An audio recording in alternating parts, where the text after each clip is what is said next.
विधानसभा चुनाव में कांग्रेस पार्टी किस रणनीति पर काम कर रही है, कितनी सीटों पर चुनाव लड़ा जाएगा और इस बार जीत के लिए क्या मंत्र दे रहे हैं आला कमान। इन सभी जानकारियों के बारे में पता करने के लिए आज हमारे साथ है कांग्रेस प्रदेश सचिव नसीम खान जी, जिनसे पूछेंगे कांग्रेस की रणनीति के बारे में विधानसभा चुनाव को।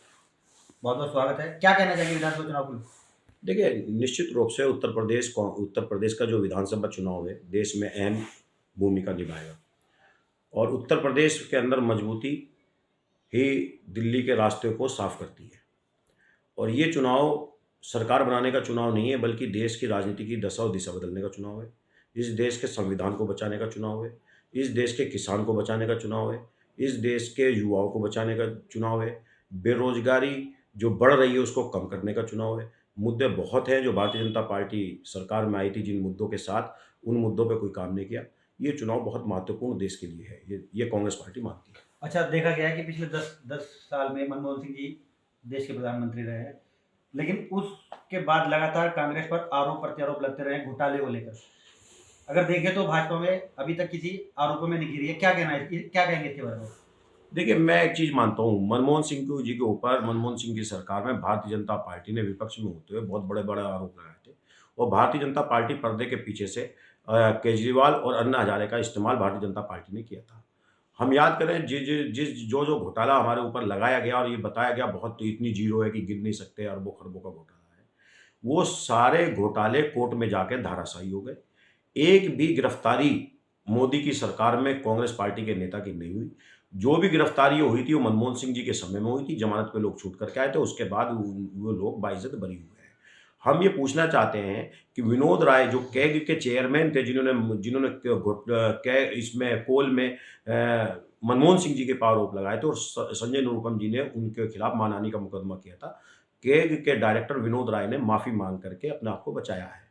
ये सब सामने आया है। कोई घोटाला नहीं था, कोई कुछ नहीं था। ये एक मनगढ़ंत कहानियाँ थी, जो भारतीय जनता पार्टी की, जो कि साफ़ हो चुकी है। और रही बात भारतीय जनता पार्टी की, भारतीय जनता पार्टी के घोटाले लगातार उजागर हो रहे हैं। शिक्षक भर्ती घोटाला जो सबके सामने है, उसके बाद जो है यूपीएससी का पर्चा लीक जो हुआ है, उसमें भारतीय यूपी टेट का पर्चा लीक हुआ, उसके वो सब जो उसमें नाम आ रहे हैं, वो सारे नाम भारतीय जनता पार्टी समर्पित कार्यकर्ताओं के नाम आ रहे हैं।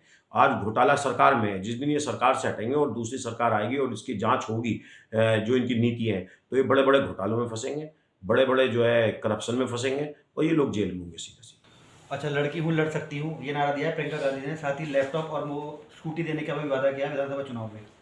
40% सीटें भी महिलाओं को दी जा रही है। आपको लगता है कि इस चीज़ का प्रभाव पड़ेगा उत्तर प्रदेश में विधानसभा चुनाव को लेकर जनता में? नहीं, क्यों नहीं पड़ेगा? मेरा सवाल आपसे ही है, क्यों नहीं पड़ेगा? आप देखिए, आपको एक बात समझनी पड़ेगी। इस महिलाएँ कमज़ोर नहीं है और इस देश की आधी आबादी इस समय जो है महिलाएँ हैं।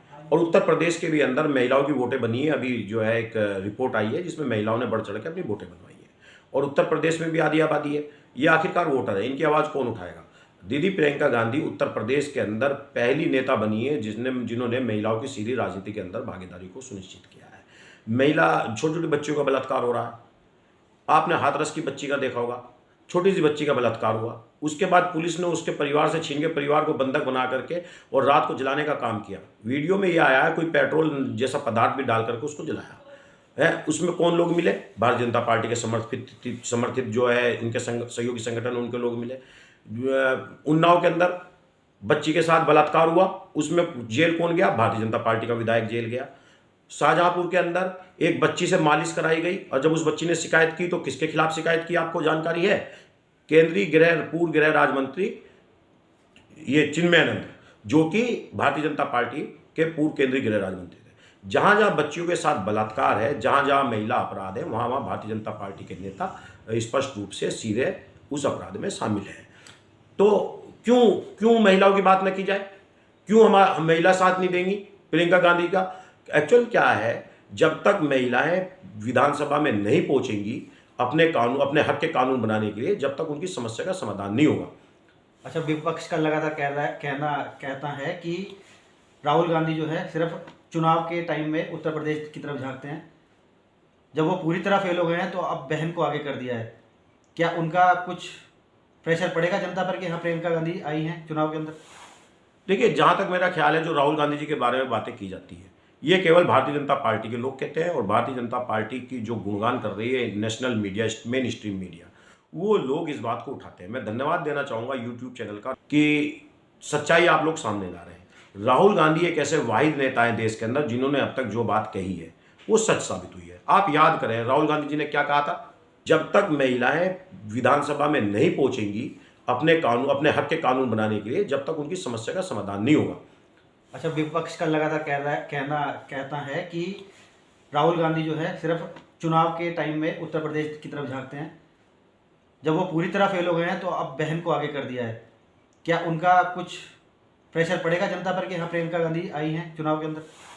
देखिए, जहाँ तक मेरा ख्याल है जो राहुल गांधी जी के बारे में बातें की जाती है ये केवल भारतीय जनता पार्टी के लोग कहते हैं और भारतीय जनता पार्टी की जो गुणगान कर रही है national media, main stream media, वो लोग इस बात को उठाते हैं। मैं धन्यवाद देना चाहूँगा यूट्यूब चैनल का, और आप सिटी हलचल से भी हैं, यूट्यूब का आपका चैनल चलता है, मैं उस चीज़ का धन्यवाद देना चाहता हूँ कि सच्चाई आप लोग सामने ला रहे हैं। राहुल गांधी एक ऐसे वाहिद नेता हैं देश के अंदर जिन्होंने अब तक जो बात कही है वो सच साबित हुई है। आप याद करें राहुल गांधी जी ने क्या कहा था, कोरोना को लेकर के क्या कहा था। जब ये कोरोना दुनिया के अंदर उठा था उस समय उन्होंने प्रेस के सामने आकर के ये कहा था कि कोरोना नामक बहुत भयंकर बीमारी आ रही है, केंद्र सरकार इसकी तरफ ध्यान दे। उस टाइम भारतीय जनता पार्टी के नेताओं ने मखौल उड़ाया।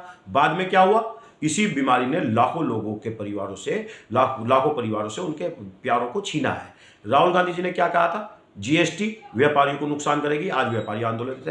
राहुल गांधी जी ने क्या कहा था, नोटबंदी मध्यम वर्गीय व्यापारियों की कमर तोड़ देगी, मध्यम वर्गीय लोग परेशान हैं। राहुल गांधी जी ने पार्लियामेंट के अंदर क्या कहा था, जब तक इस काले कानून जो कृषि काले कानून लाई थी कि बीजेपी सरकार, जब तक उसका कोई जिक्र भी नहीं था, ड्राफ्टिंग बन रही थी, उस टाइम पार्लियामेंट के अंदर ये कहा था कि केंद्र की मोदी सरकार एक ऐसा कानून लाने जा रही है जिससे किसानों की कमर टूट जाएगी, किसानों की जमीन उद्योगपतियों के पास चली जाएगी। आखिर में वही हुआ और मोदी, और ये कहा कि ये बिल वापसी लेने पड़ेंगे। जो तानाशाह मोदी आज तक किसी कानून को वापस नहीं लिया, वो वापस लेने पड़े। राहुल गांधी इस देश के दूरदर्शी नेता है, पूरे देश को देखते हैं।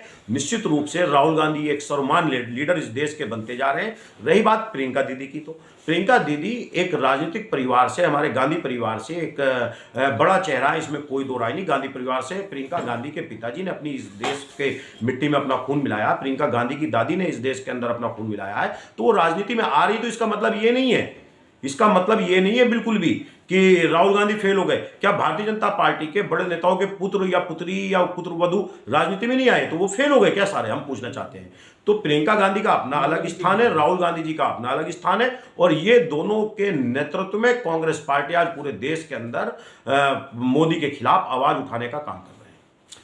तो ये थे हमारे साथ कांग्रेस के प्रदेश सचिव, जिनका दावा है कि इस बार उत्तर प्रदेश में कांग्रेस की सरकार बनेगी और जीत का परचम लहराएगी। मेरठ से डेली इंसाइडर के लिए कपिल सोनी की रिपोर्ट। यूपी और देश दुनिया की तमाम ताजा तरीन खबरों के लिए आज ही गूगल प्ले स्टोर से इंस्टॉल करें हमारा तेजी से उभरता न्यूज ऐप डेली इंसाइडर।